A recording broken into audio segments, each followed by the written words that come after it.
Hyvät kirjo-ohjelman kuuntelijat ja katsojat. Tervetuloa tähän ohjelmaan. Minulla on ilo jälleen olla suomenkielisen ohjelman äärellä teidän kanssanne ja pyrkiä valottamaan sitä, mitä Lähi-idässä tällä hetkellä tapahtuu.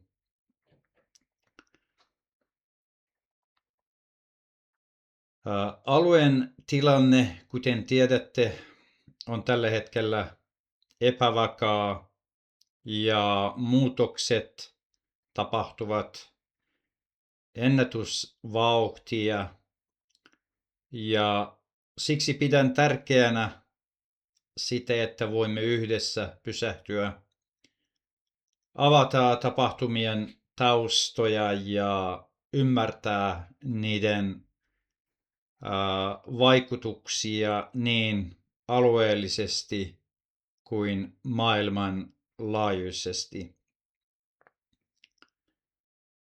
Toivon, että tämän ohjelman kautta voin tarjota kuulijoille selkeyttä, näkökulmia ja ajankohtaista tietoa tilanteesta, joka koskettaa meitä kaikkia välillisesti.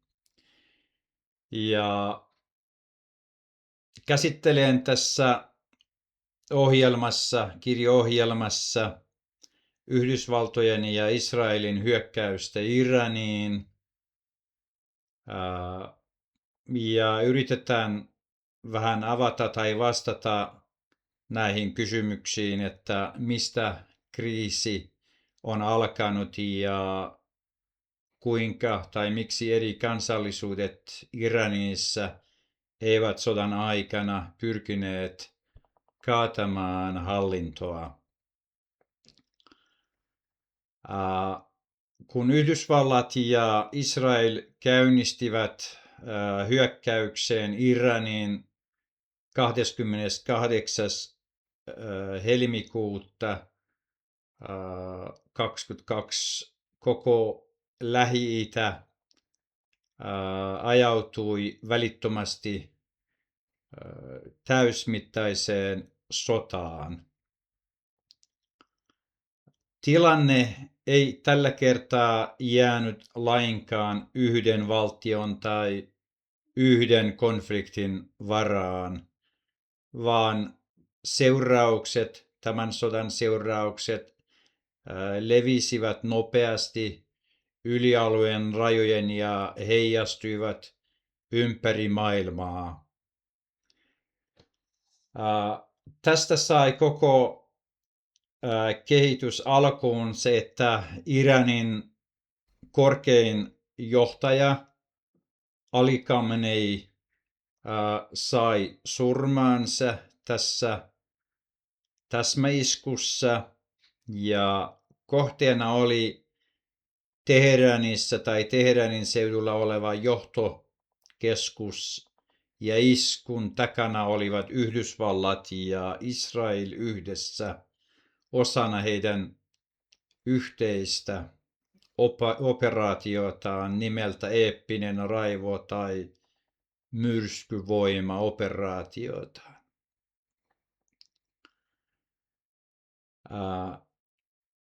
Isku osui suoraan Iranin vallan ytimeen sekä poliittiseen että sotilaalliseen. Ja siitä hetkestä alkaen peli oli selvää. Tilanne ei enää ollut mikään rajakahakkaa, vaan konflikti leimahti kokonaisuudessaan tai täysmittaiseksi sodaksi ihan alusta alkaen.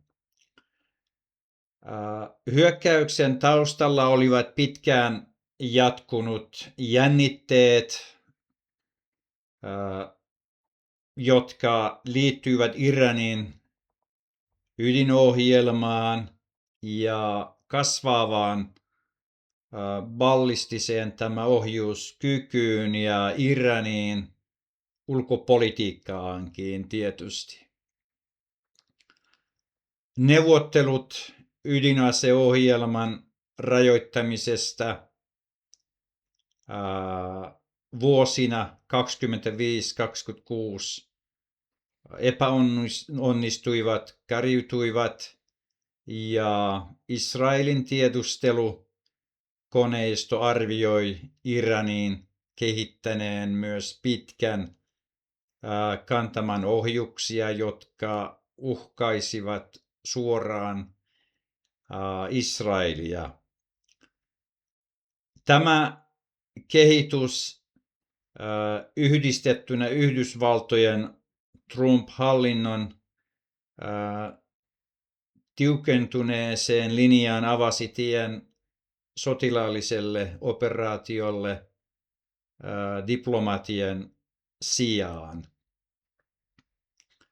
On kerrottava, että Israel ja Yhdysvallat myös hyökkäsivät Iraniin kesällä 25 viime vuonna, ja tämä niin sanottu 12 päivän sota käytiin kesäkuussa, ja se alkoi Israelin iskulla Iranin ydin- ja sotilaskohteisiin.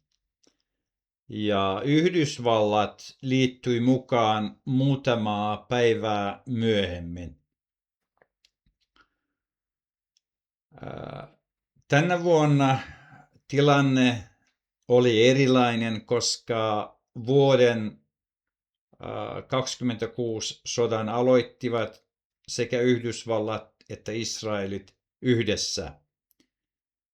Ja kun ne käynnistivät laajat iskut Iraniin, hyökkäys kohdistui heti alusta asti Iranin johtoon ja merkittäviin sotilaskohteisiin, mikä vaikutti tilanteeseen ja laajensi konfliktin nopeasti koko alueelle.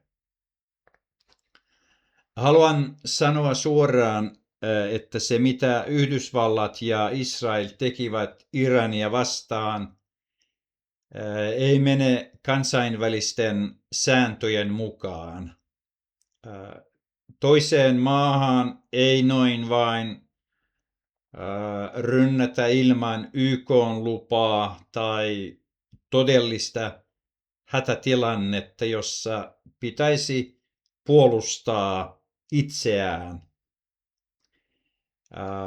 heti. Tämä hyökkäys rikkoo niitä pelisääntöjä, joista maailman maat ovat yhdessä sopineet vuosien varrella. Tätä hyökkäystä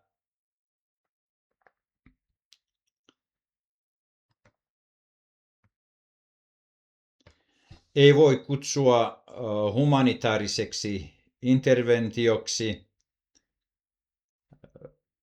ja samalla on kuitenkin todettava, että myös Iranin valtiojärjestelmä itse on pitkään rikkonut rajoja sekä toisia maita että omia kansalaisiaan kohtaankin. Iranin johto on syyllistunut laajaan ihmisoikeuksien polkemiseen, poliittisten vastustajien vainoamiseen ja kansalaisten tukahduttamiseen.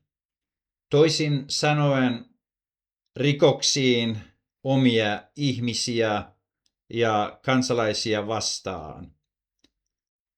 Käytännössä se tarkoittaa esimerkiksi mielivaltaisia pidätyksiä, protestien väkivaltaista tukahduttamista, ja se on harrastettu vuosien varrella, sananvapauden rajoittamista ja eri kansallisuuksien ja vähemmistöjen huonoa kohtelua.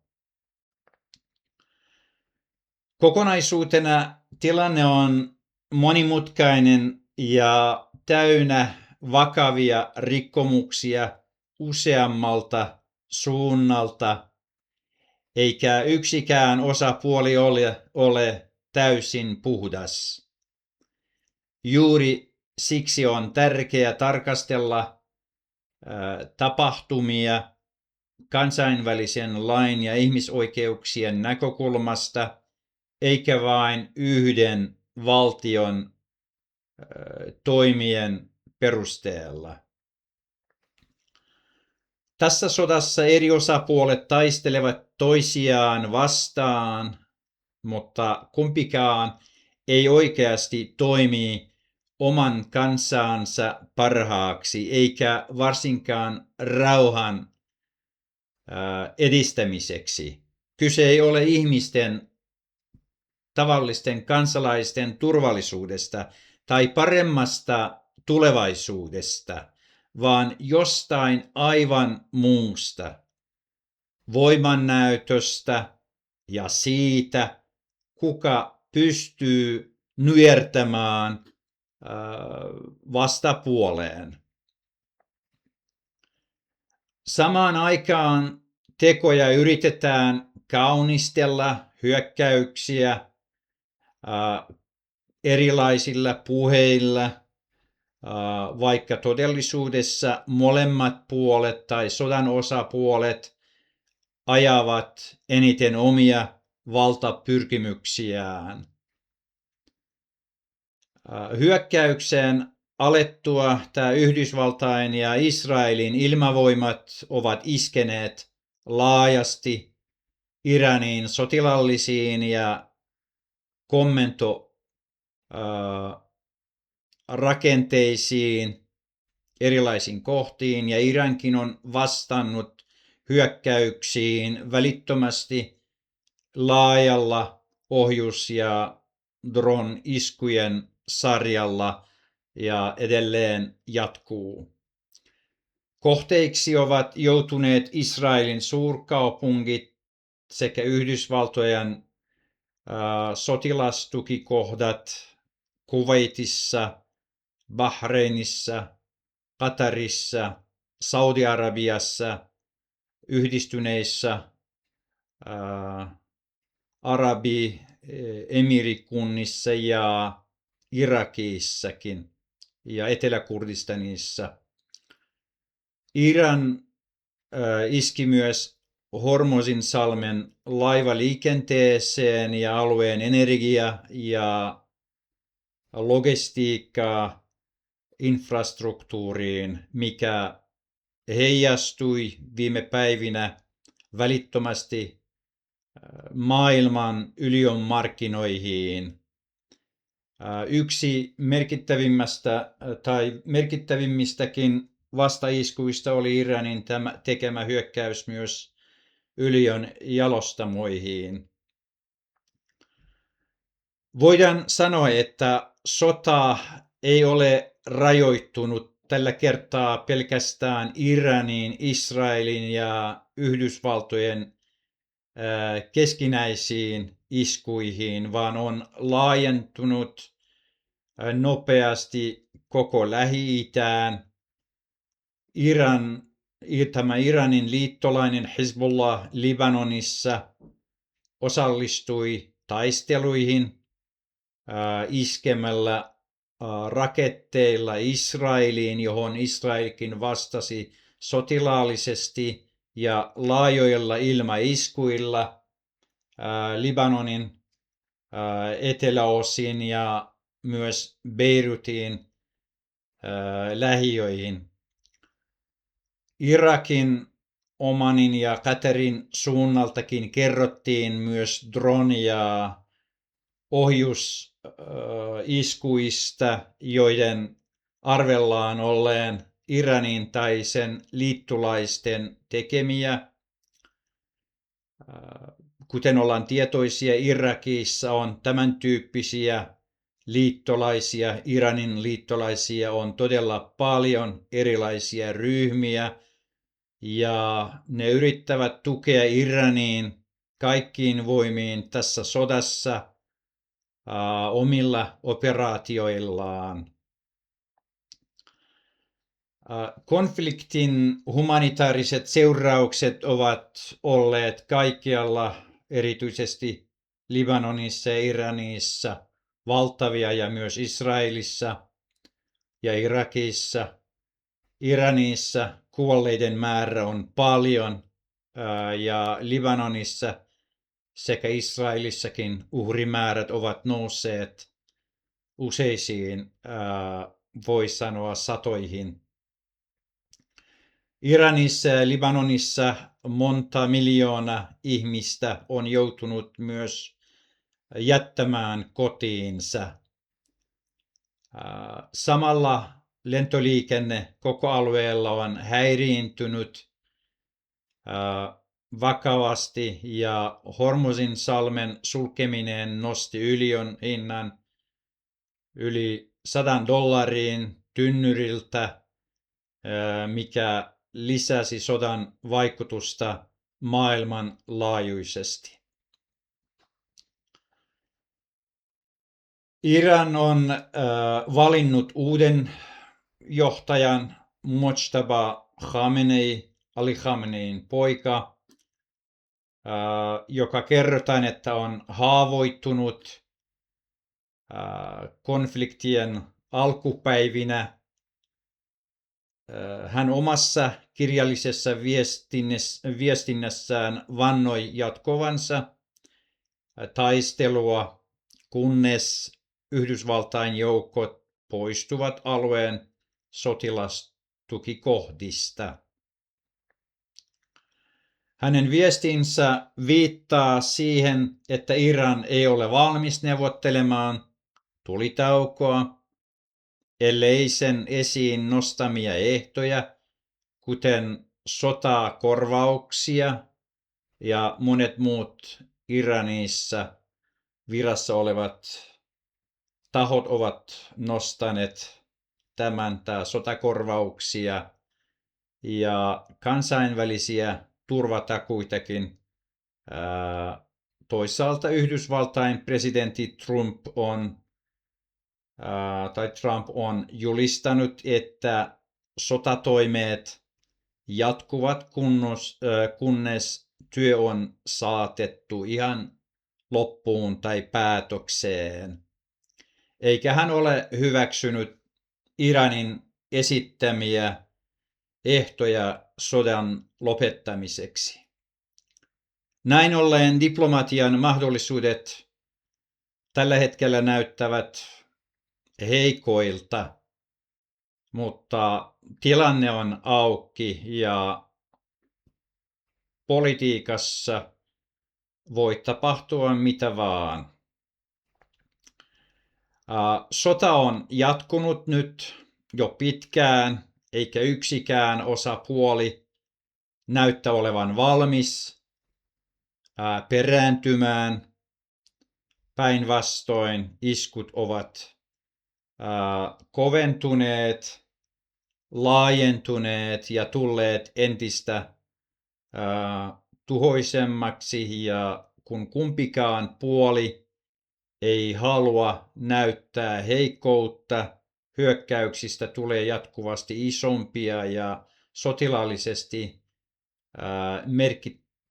merkittävämpiäkin. Tällaisessa tilanteessa kumpikaan ei tunnu voivan myöntää tappioita tai perääntyä ilman, että menetetään kasvoja tai poliittista asemaa. On kuitenkin mahdollista, että juuri nämä yhä rajummat ja kalliimmat iskut pakottavat lopulta molemmat osapuolet neuvottelupöytään. Kaikkien sotien jälkeen osapuolet täytyy neuvotella ja keskustella. Kun tappiot kasvavat, talous kärsii ja oman väestön tulevaisuus horjuu, paine sopia edes tilapäisestä aselevosta voi kasvaa suureksi, ettei sitä voi enää sivuuttaa. Usein vasta silloin, kun sota käy niin raskaaksi, ettei sitä enää pystytä kannattelemaan, se alkaa syntyä ensimmäisiä merkkejä kompromissihalusta. Toisin sanoen, vaikka sota näyttää ulospäin vain kiihtyvän, kun sivusta seurataan uutisia, seurataan, kuunnellaan, katsotaan, mutta taustalla voi alkaa muotoutua tilanne, jossa molemmat osapuolet tai sodan osapuolet joutuvat miettimään, harkitsemaan, onko jatkuva koston kierre lopulta sen arvoista. Jos iskujen hintaa nousee tarpeeksi korkeaksi, kalliiksi, voi se olla juuri se tekijä, joka pakottaa heidät tai ne maat etsimään jonkinlaista yhteistä ratkaisua ja rauhan suuntaista liikettä, vaikka sitten vain aselevon muodossa.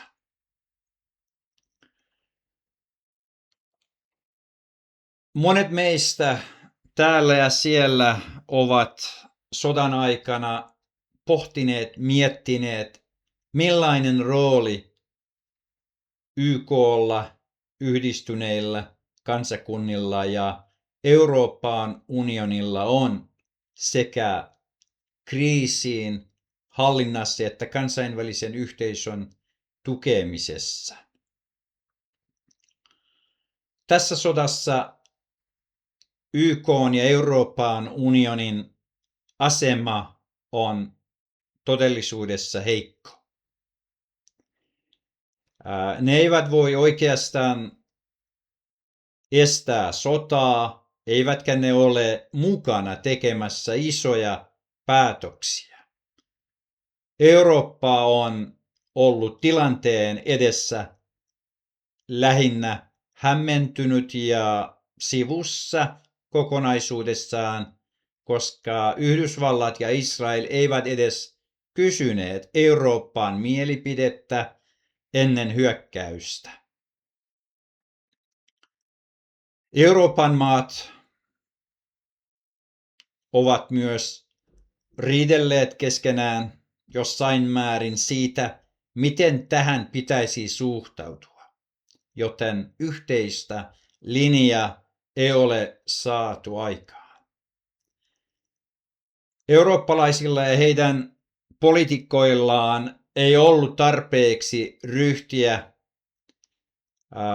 Trumpin kanssa asioidessa, eikä heistä välittynyt kuva, että he pystyisivät itse huolehtimaan omasta turvallisuudestaan eri uhkia vastaan.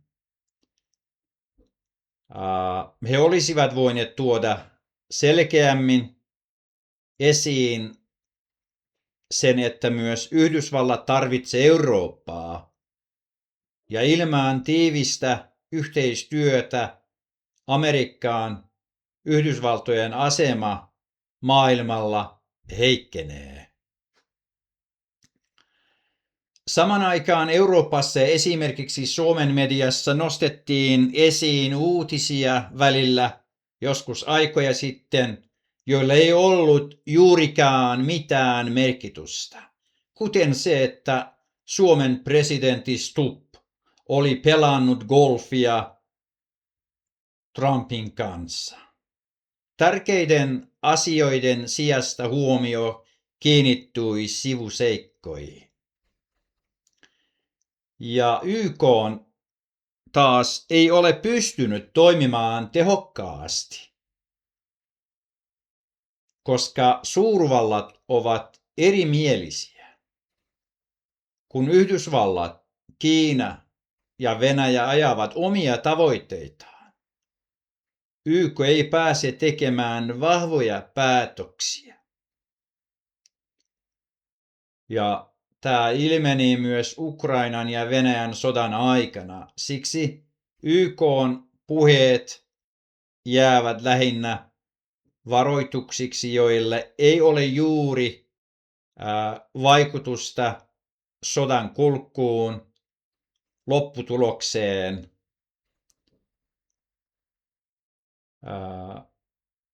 Yhdysvaltojen presidentti tekee omia ratkaisuja, ei välitä muista, YK:sta, eikä juurikaan kuuntele Euroopan tai YK:n näkemyksiä. Hän keskittyy ajamaan omia ja Yhdysvaltojen tavoitteita ja tekee päätöksiä nopeasti, ja mikä on yllättänyt monet eurooppalaiset johtajatkin hänen toimintaansa politiikassa Valkoisessa talossa presidenttinä. Käytännössä myös Venäjä ja Kiina hyötyvät tietyllä tavalla tästä sodasta, ainakin taktisesti ja strategisesti. Ne eivät ole suoraan mukana taisteluissa, mutta seuraavat tilannetta tarkasti ja tekevät omat johtopäätöksensä. Jos Iran onnistuu kestämään Yhdysvaltojen ja Israelin kovat iskut ilman, että sen valtio romahtaa, se lähettää Venäjälle ja Kiinalle hyvin selkeän viestin. Yhdysvaltojen käyttämä sotilaallinen ja poliittinen linja ei ole tuottanut toivottua tulosta, ja Venäjä, Kiina, monet muut maatkin haluavat nähdä, että Yhdysvallat ja Israel ovat epäonnistuneet tässä työssä. Tämä voi vahvistaa Venäjän ja Kiinan käsitystä siitä, että Yhdysvallat ei enää pysty yhtä helposti yksinkertaisesti muokkaamaan maailman politiikkaa omien tavoitteidensa mukaan, niin kuin presidentti tai maa haluaa. Samalla tällainen kehitys voi antaa mainituille maille tilaisuuden kasvattaa omaa vaikutusvaltaansa, etenkin niillä alueilla, joilla Yhdysvaltojen uskottavuus tai kyky ohjata tapahtumia on heikentynyt. Jos Iran selviää paineesta, Venäjä ja Kiina voivat nähdä sen merkkinä Yhdysvaltojen politiikkaan epäonnistumisesta ja käyttää tätä omissa valtapoliittisissa peleissään. Ne voivat tukea Irania monipuolisesti eri tavalla kulissien takana enemmän, vahvistaa taloudellisia ja sotilaallisia suhteita tai esittää itseensä vaihtoehtoisina suurvaltoina, jotka tarjoavat paremman vastavoiman Yhdysvalloille. Nyt siirrymme asiaan ja katsotaan, miten Iranissa Miksi iranilaiset eri kansallisuudet sodan aikana eivät yrittäneet kaataa hallitusta, hallintoa ja vaihtaa koko järjestelmää? Yhdysvallat ja Israel ovat sodan alusta asti ja ennen sitäkin kehottaneet, kannustaneet Iranissa asuvia ihmisiä, eri kansallisuuksia lähtemään kaduille ja vastustamaan hallintoa. Silti tämä ei onnistunut viime kesänä eikä tämän talven aikana.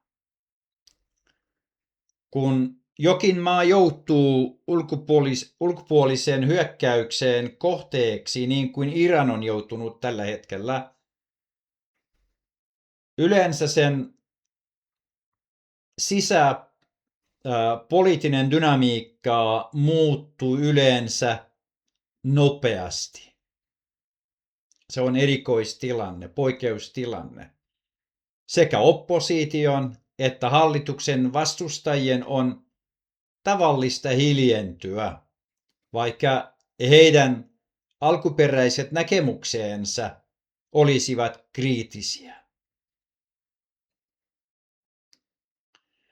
Tämä johtuu useista syistä. Esimerkiksi kansallinen yhtenäisyys korostuu, ulkoinen uhka koetaan yhteisenä ja moni pelkää, että sisäiset ristiriidat Iranissa hyödyttäisivät hyökkääjää. Myöskään hyökkääjän puolelle liittyminen ei ole helppoa ilman merkittävää valmistelua, konkreettisia takeita, sopimuksia tai ideologista samaistumista hyökkääjän tavoitteisiin. Useimmissa tapauksissa poliittiset liikkeet, ryhmät pyrkivät kriisin hetkellä vähintäänkin väliaikaiseen yhteisen rintaman muodostamiseen, mikä näkyy sekä retoriikassa että päätöksenteossa. Mutta Iranin kohdalla voidaan paremmin ymmärtää tilannetta ja löytää syitä tähän. Ensimmäinen syy, ja se on pääsyytekijä, on se, että Iranissa ei ole vahvaa, luotettava eikä tekokykyistä oppositiota. Iranissa ja maanpaossa ei ole sellaista tahoa. Tarkoitan tällä sitä, että nykyisen järjestelmän tilalle, jota suuri osa väestöstä vastustaa, ei ole olemassa uskottavaa vaihtoehtoa. Tästä ollaan puhuttu, kirjoitettu eri kielillä, mutta edelleen tämä on auki. Ei ole olemassa vaihtoehtoa syystä tai toisesta. Yhdysvallat ja eurooppalaiset maat olisivat voineet viimeisten 2 tai 3 vuoden aikana tukea maanpaossa toimivia erilaisia oppositioryhmiä. Jos meillä olisi ollut kaikkien kansallisuuksien edustajista koostuva joku demokraattinen rintama tai johtoneuvosto, joka olisi valmistautunut hallinnon kaatumisen jälkeiseen vaiheeseen tai aikaan, Iranin tilanteeseen ei olisi tarvinnut puuttua ollenkaan sotilaallisesti. Nykyinen hallinto oli omien kansalaistensa massiivisten mielenosoitusten edessä lähes voimaton. Mutta ihmiset eivät nähneet luotettavaa rintamaa tai johtoa, jonka avulla järjestelmään olisi voinut kaataa. Maanpaossa toimivat poliitikot ja puolueet ovat suurelta osin valtiollisen ja kulttuurisen väkivallan muovaamia. Siksi he eivät ole pystyneet sopimaan maanpaossa keskenään edes keskeisistä asioista, kuten ihmisoikeuksista, eri kansallisuuksien oikeuksista tai maan tulevaisuuden suunnasta sopimaan. Jos Yhdysvallat ja Eurooppa olisivat tukeneet aidosti oppositioryhmiä maanpaossa yhteisen rintamaan muodostamisessa, tulokset ilman muuta taatusti olisivat voineet olla huomattavasti parempia. Tämä oli ensimmäinen ja pääsyy tähän tilanteeseen. Ja toinen syy on se, että Yhdysvallat ja Israel, erityisesti Donald Trump ja Benjamin Netanyahun johtamina,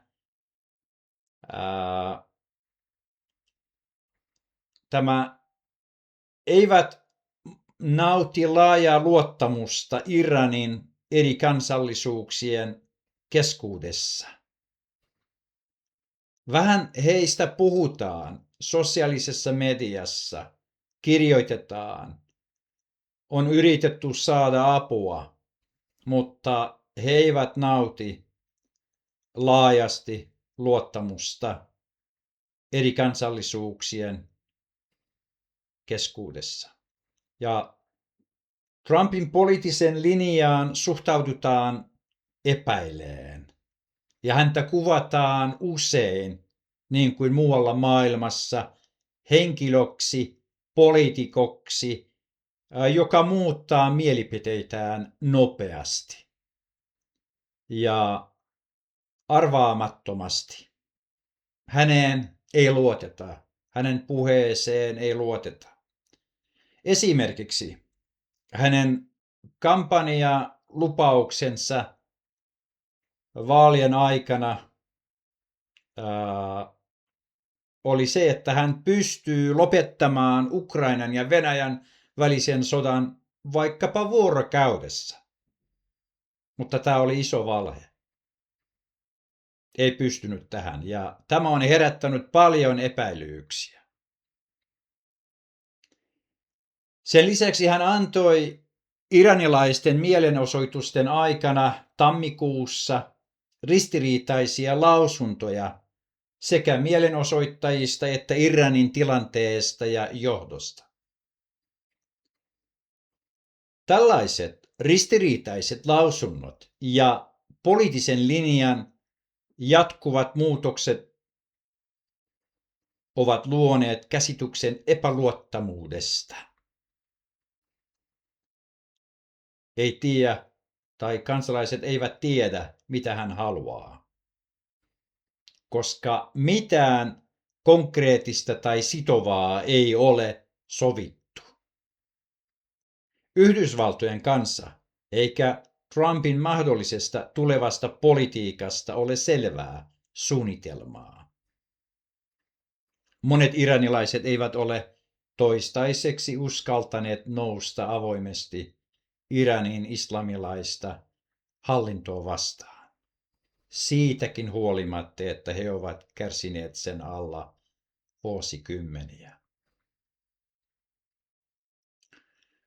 Iranissa eri etnisten ja poliittisten ryhmien keskuudessa nähdään, että ulkovaltojen tuki on epävarma ja että tilanteen muuttuminenkin saattaa riippua kansainvälisestä ilmapiiristä, joka voi vaihtua nopeasti.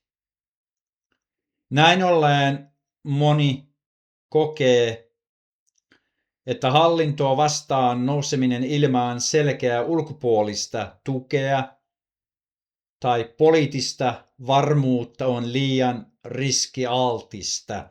Se voi tuottaa erilaisia haasteita ja vaaroja kentällä. Tämä epävakaus on jatkunut pelon ja odottamisen ilmapiiriä, joka on ollut läsnä jo pitkään. Kolmas syy liittyy joidenkin valtioiden, kuten Turkin, Irakin, Syyrian sekä osan iranilaisten, erityisesti persialaisten tai persiankielisten pelkon siitä, että sota voisi johtaa Iranin hajoamiseen. Kurdit olisivat historiallisesti voineet toimia muutoksen eturintamassa ja tukea muiden kansalaisryhmien pyrkimyksiä sorron kaattamiseksi, mutta he eivät ole saaneet siihen riittävää ulkopuolista tukea. Kurdikansa on jakautunut 4 valtion kesken: Turkin, Iranin, Irakin ja Syyrian. Ja näiden hallitsijat, turvallisuus, palvelut ja poliittinen johto pelkäävät, että Yhdysvaltojen ja Israelin välinen konflikti sotaa Irania vastaan, voisi viime kädessä horjuttaa alueellista tasapainoa. Heidän näkökulmastaan tällainen epävakaus voisi avata mahdollisuuden siihen, että eri väestöryhmät, eri kansallisuudet, kuten kurdit, baluchit, arabit ja azerit, eivät enää tulevaisuudessa haluaisi pysyä osana Irania samalla tavalla kuin ennen.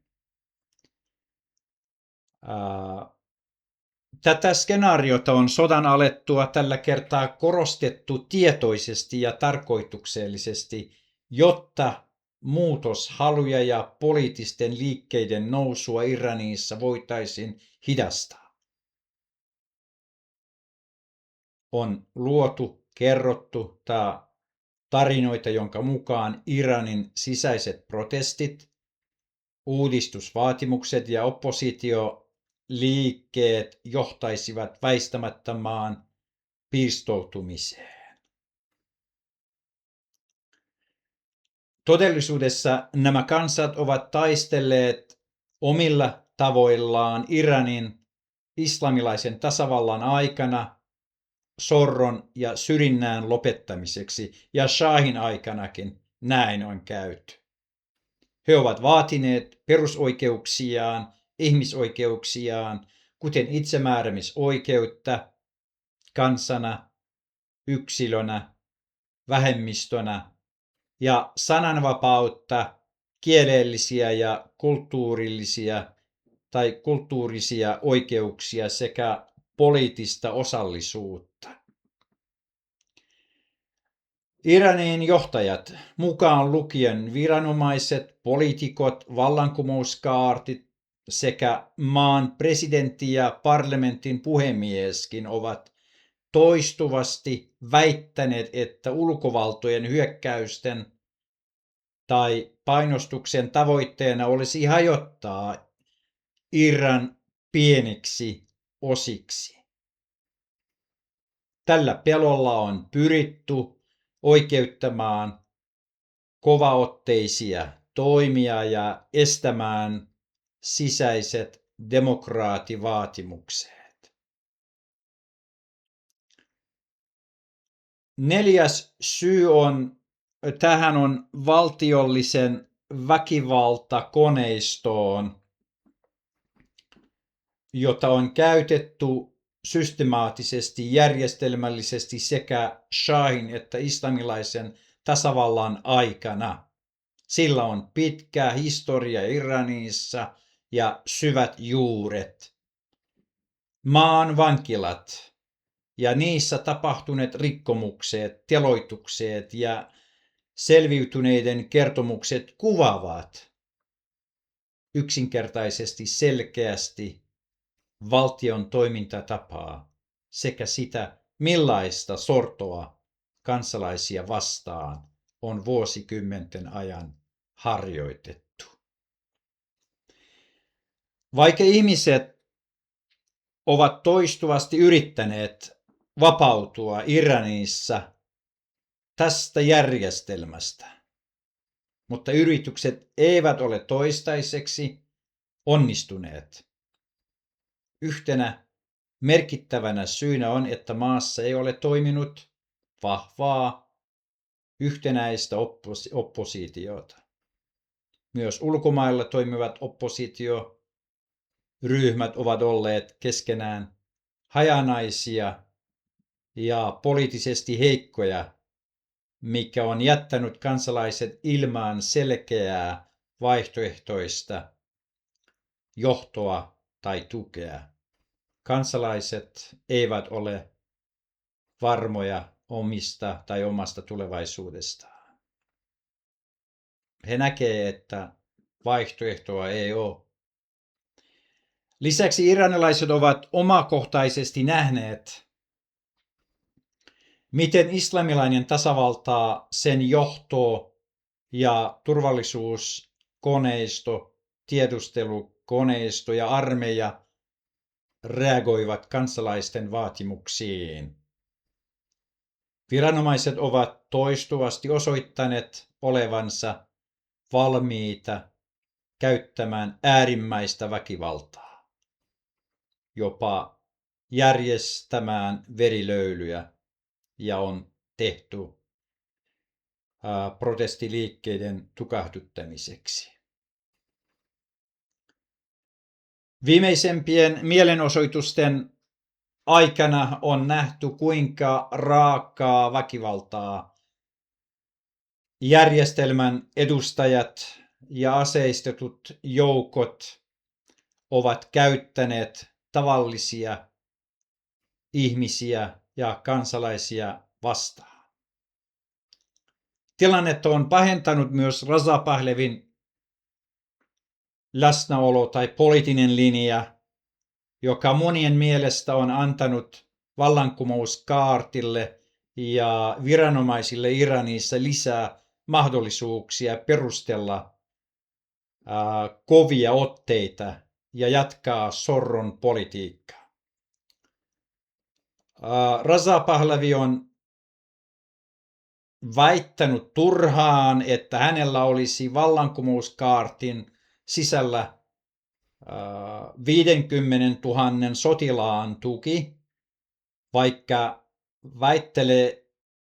väitteelle ei ole esittänyt mitään konkreettisia todisteita, mutta missään ei ole nähty merkkejä tällaisesta joukosta, joten monet pitävät lausuntoa perustettomana tai jopa täysin epäluotettavana.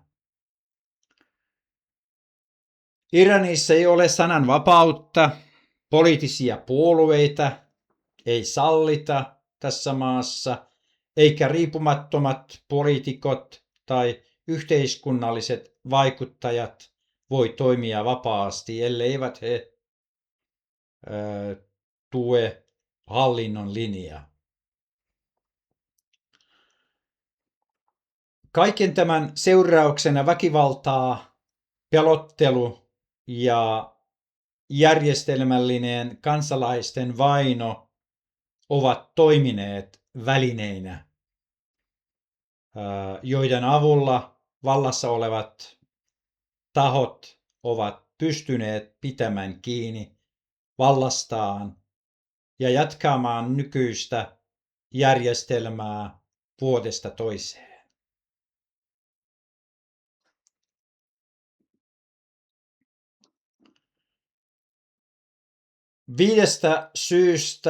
Viides syy on iranilaisten yhteiskunnallinen ja poliittinen kulttuuri. Lähihistorian aikana iranilaiset eivät ole tottuneet toimimaan nopeasti tai ratkaisevasti kriisitilanteissa yhdessä. vaan kulttuurisesti he ovat pitkälti nojanneet valtion vahvaan ja keskitettyyn otteeseen.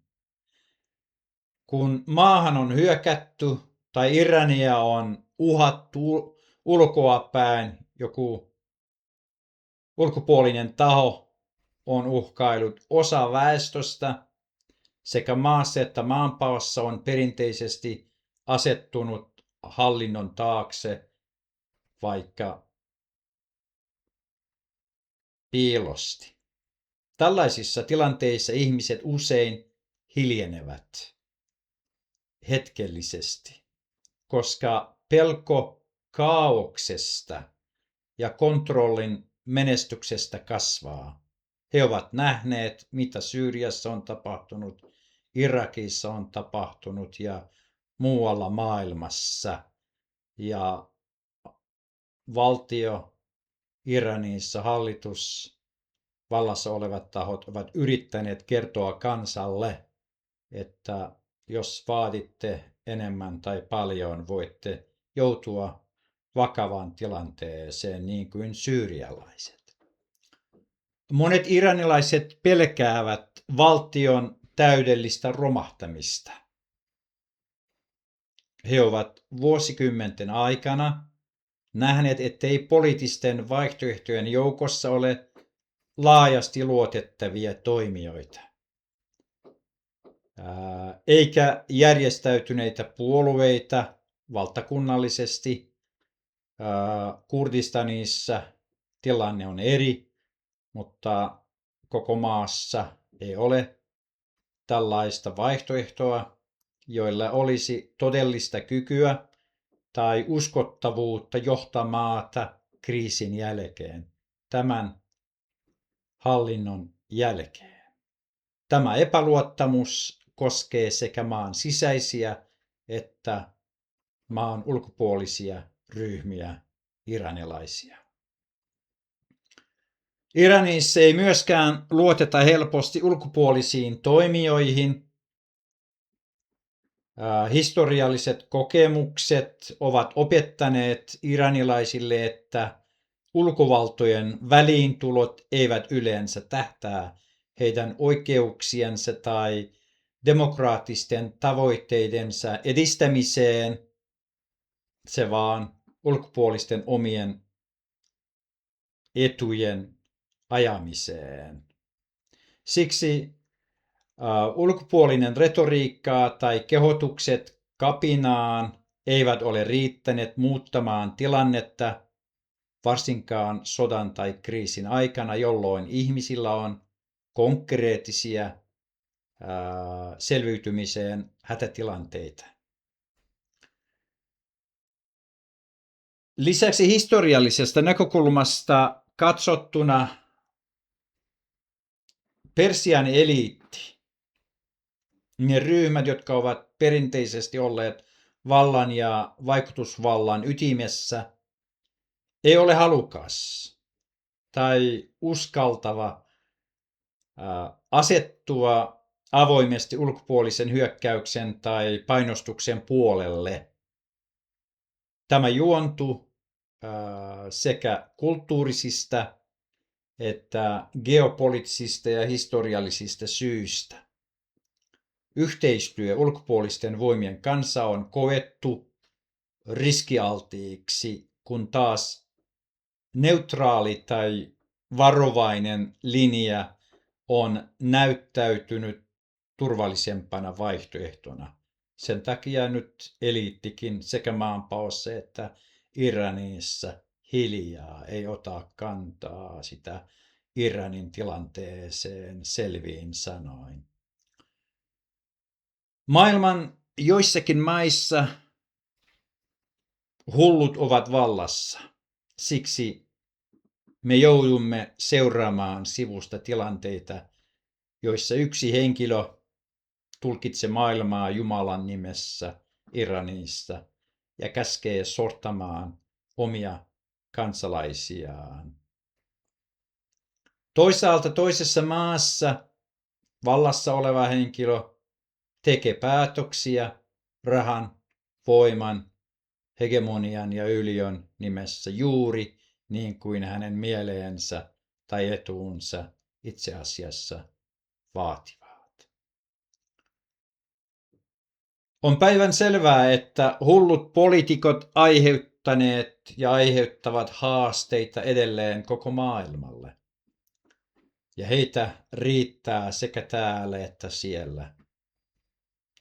Toivottavasti pääsemme kohti parempaa, eikä ihmiset kansoina tai yksilöinä anna valtaa vastuuttomille poliitikkoille. Olen varma, että tämä sota ja sen seuraukset muuttuvat tai muuttavat monia asioita Lähi-idässä ja maailmassakin, mutta ei ole selvää, kuinka paljon ne voivat parantaa alueen tilannetta, eri kansallisuuksien asioita. Eli Iranin tilanne on edelleen avoin. Nykyinen järjestelmä saattaa tämän sodan vaikutuksesta lopulta romahtaa sisäisten ja ulkoisten tekijöiden yhteisvaikutuksena. Tai se voi säilyä vallassa, mutta heikentyneenä ja pakotettuna merkittäviin muutoksiin. Tulevaisuus Iranin kohdalla on yhä epäselvää. Ja sanotaan, että politiikassa lähes kaikki vaihtoehdot ovat mahdollisia. Hyvät kirjo-ohjelmaan kuuntelijat ja katsojat. Ohjelmaamme päättyy tähän. Toivotaan teille kaikille oikein hyvää jatkoa. Kiitos ohjelmaan seuraamisesta.